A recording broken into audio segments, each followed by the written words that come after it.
கம்முன்னு இருக்க வேண்டிய இடத்துல கம்முன்னு இருக்கணும், கும்முன்னு இருக்க வேண்டிய இடத்துல கும்முன்னு இருக்கணும். இது யார் சொல்றது? திரு விஜய் அவர்கள். அரசியல் அப்படி இருக்க முடியுமானே?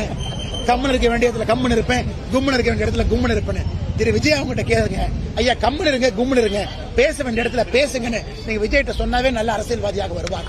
இவ்வளவு பிரச்சனை நடக்குது, இவ்வளவு சண்டைகள் நடக்குது. நான் பேசவே மாட்டேன், நான் வேடிக்கை மட்டும் பாப்பேன்னா உங்களை நம்பி எப்படி மக்கள் ஆட்சி பொறுப்பை கொடுப்பாங்க? தப்பா தப்புன்னு சொல்லுங்க, சரியா சரின்னு சொல்லுங்க. ரோட்டுக்கு இந்த பக்கம் இருங்க அல்லது ரோட்டுக்கு இந்த பக்கம் இருங்க, நடுவில் நின்னா எப்படிங்க ஐயா? வண்டி நடுவில் தானே வரும். அதனால திரு விஜய் அவர்கள் நியாயப்படி மக்களுடைய உணர்வு இன்னைக்கு எந்த பக்கம் இருக்கு? திருப்பரங்குன்றத்திலே தீபம் ஏற்றப்பட வேண்டும் என்று இருக்கும் பொழுது அவங்களுடைய ஆதரவு எந்த பக்கம் இருக்கணும்? நான் பேசவே மாட்டேன்னா அது எந்த விதமான அரசியல்?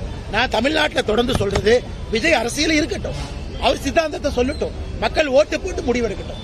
அப்படி இருக்கும் பொழுது எனக்கு ஒரு விஷயம் நான் பேசுவேன், ஒரு விஷயம் நான் பேச மாட்டேன்னா, இதே விஜய் அவர்கள் புதுச்சேரிக்கு வந்தார். நம்முடைய ஆட்சியில, கூட்டணி ஆட்சியில ஒரு எம்எல்ஏ மந்திரி ஆயிட்டாரு, அவர் சிறுபான்மையர் அப்படிங்கறக்காக அவருக்கு பொறுப்பு கொடுக்கலன்னு விஜய் பேசினாரா இல்லையாங்கண்ணா? பேசினாரா இல்லையா? அன்னைக்கு சிறுபான்மையர் பேசின விஜய் திருப்பரங்குன்றத்தில் பெரும்பான்மையருக்கு ஏன் பேசல? இதே புதுச்சேரிக்கு வந்து சிறுபான்மையர் எம்எல்ஏவா இருக்காரு, அவருக்கு பொறுப்பு கொடுக்காததற்கான காரணம் அவர் சிறுபான்மையர் பேசிய விஜய் அங்க பெரும்பான்மையர் மக்கள் துன்பத்தில் இருக்கும் போது ஏன் பேசல? பாண்டிச்சேரி மக்களும் விஜய பார்த்துட்டு இருக்காங்க, பாண்டிச்சேரி மக்களுக்கு உண்மை தெரியும். அதனால் தேர்தல் களத்தில் மோதுவோம், நியாயமான விஷயத்திற்கு ஒன்றாக இருப்போம் என்பதுதான் நான் திரு விஜய் அவர்களுக்கு சொல்லக்கூடிய ஒரு தாழ்மையான கருத்து.